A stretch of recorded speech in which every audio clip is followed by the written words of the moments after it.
दिल्ली विधानसभा चुनाव में जनता ने आम आदमी पार्टी को सत्ता से बेदखल कर दिया, जिसके बाद से पूर्व सीएम अरविंद केजरीवाल की परेशानियां बढ़ती ही जा रही हैं।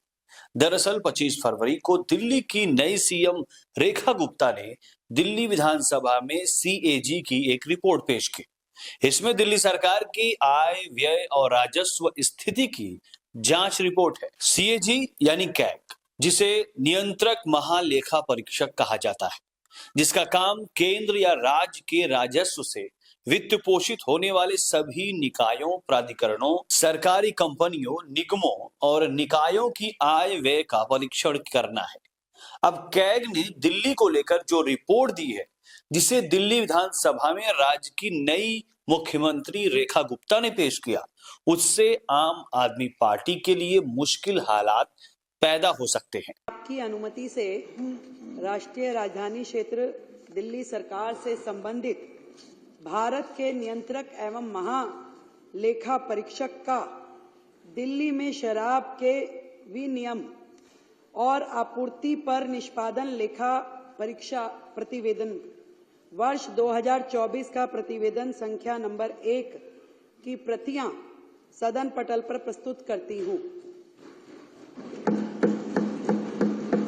आपकी अनुमति से राष्ट्रीय राजधानी क्षेत्र दिल्ली सरकार से संबंधित भारत के नियंत्रक एवं महालेखा परीक्षक का दिल्ली में शराब के विनियम और आपूर्ति पर निष्पादन लेखा परीक्षा प्रतिवेदन वर्ष 2024 का प्रतिवेदन संख्या नंबर 1 की प्रतियां सदन पटल पर प्रस्तुत करती हूं। कैग ने अपनी रिपोर्ट में राज्य को हुए राजस्व नुकसान को लेकर कई बड़ी बातें कही हैं। सीएजी ने अपनी इस रिपोर्ट में साल 2017 से लेकर 2021 के बीच दिल्ली की पुरानी शराब नीति से जुड़े कई नियमों के उल्लंघन की बात कही है।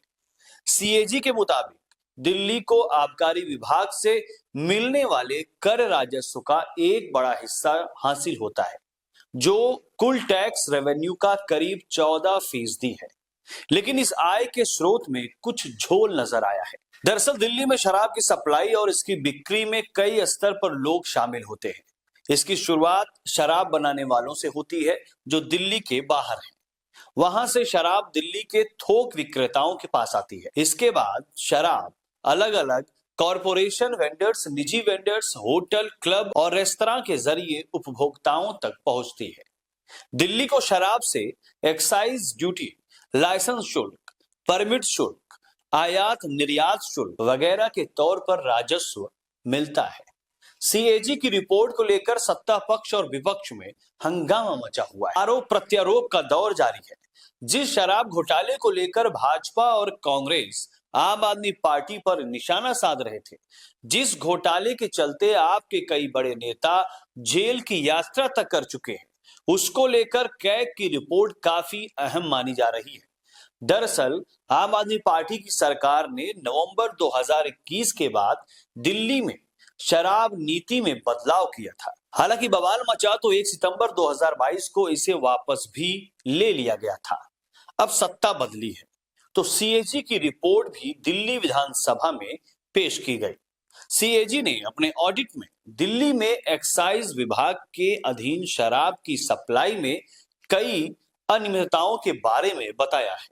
सीएजी ने अपनी रिपोर्ट में एक्साइज विभाग के कामकाज पर भी सवाल खड़े किए हैं और इससे करीब 2027 करोड़ रुपए के नुकसान का अनुमान लगाया है। दिल्ली में शराब नीति का मुद्दा लंबे समय से एक राजनीतिक मुद्दा रहा है और इस पर बीजेपी ने उस वक्त की आम आदमी पार्टी की सरकार पर भ्रष्टाचार के आरोप लगाए थे। इस मामले में प्रवर्तन निदेशालय यानी ईडी और सीबीआई ने भी जांच की है और आपके यानी आम आदमी पार्टी के कई नेताओं को गिरफ्तार भी किया था। वैसे इन आरोपों को आप लगातार खारिज करती रही है। सीएजी ने अपनी रिपोर्ट में आबकारी विभाग की तरफ से लाइसेंस देने में नियमों के उल्लंघन के बारे में बताया है। आबकारी विभाग शराब के थोक विक्रेताओं से लेकर खुदरा विक्रेता, होटल, क्लब और रेस्तरां इत्यादि को जरूरी शर्तों को पूरा करने के बाद उस साल के लिए लाइसेंस देता है। सीएजी ने अपने ऑडिट में पाया है कि इस प्रोसेस में दिल्ली एक्साइज रूल 35 का पालन नहीं किया गया, जो कई तरह के लाइसेंस जारी करने पर पाबंदी लगाता है।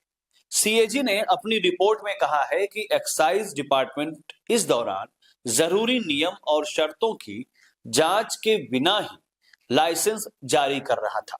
सीएजी ने शराब की कीमतों को तय करने में पारदर्शिता की कमी, शराब की क्वालिटी कंट्रोल में कमी की तरफ भी अपनी रिपोर्ट में इशारा किया है। इस रिपोर्ट में कमजोर रेगुलेटरी फंक्शनिंग एनफोर्समेंट एजेंसी के काम में खामियां भी गिनाई हैं। सीएजी का कहना है कि दिल्ली में नई शराब नीति बनाने के पीछे एक मकसद मनमानी या कार्टेल पर रोक लगाना था, लेकिन सब कुछ इसके उलट हुआ। इस नीति ने दिल्ली में कुल लाइसेंस धारियों की संख्या को सीमित कर दिया। सीएजी ने बताया है कि नई नीति की वजह से कई लाइसेंस धारियों ने समय से पहले अपने लाइसेंस सरेंडर कर दिए। इस तरह की खामियों की वजह से सरकार को 890 करोड़ रुपए का नुकसान हुआ। इसके अलावा नई नीति के तहत जोनल लाइसेंस धारियों को जो छूट दी जानी थी, उससे करीब 941 करोड़ रुपए का नुकसान हुआ है। वैसे सीएजी की जो रिपोर्ट पेश की गई है उसमें 8 अध्याय हैं, जिसमें से 7 अध्याय तो दिल्ली की पुरानी शराब नीति पर है। अब रिपोर्ट को लेकर बवाल मचा है, तो इस बीच दिल्ली सरकार के मंत्री कपिल मिश्रा ने कहा कि सीएजी की रिपोर्ट में एक एक सच लिखा हुआ है कि कैसे इन्होंने अपने लोगों को शराब के ठेके दिए, शराब का कमीशन बढ़ाया। ये रिपोर्ट पहले ही विधानसभा में सामने आ जानी चाहिए थी।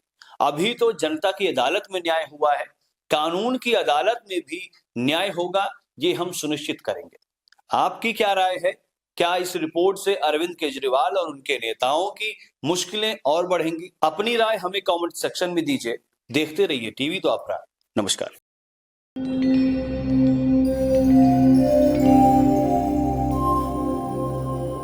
टीवी द्वापरा, संभवामि युगे युगे। अगर ये प्रोग्राम आपको अच्छी लगी तो लाइक, शेयर और कमेंट करें। टीवी द्वापरा के प्रोग्राम्स को हमेशा देखने के लिए सब्सक्राइब करें, बेल आइकॉन दबाएं।